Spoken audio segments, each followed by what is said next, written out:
Guys ഇതെൻ്റെ special മീൻ പൊരിച്ചതാണ്. എൻ്റെ special റെസിപ്പിയാണ്. കാന്താരി മുളകും സവാളയും കറിവേപ്പിലയും ഇഞ്ചിയും വെളുത്തുള്ളിയും മസാലകളൊക്കെ ഇട്ട സ്പെഷ്യലാണ്. ഭയങ്കര മണമാണ് ഇതിന്.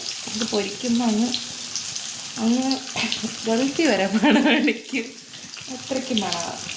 ഇത് നമ്മൾ ഫ്രൈ ചെയ്ത് വെച്ചിട്ടുണ്ട്. ഇതിൻ്റെ പേരെന്താണ്? കര. കര ഫ്രൈ. രസമാണ് ഗൈസ്, ടേസ്റ്റ്. ഞാൻ ഉണ്ടാക്കിയോണ്ട് പറയുന്നില്ല.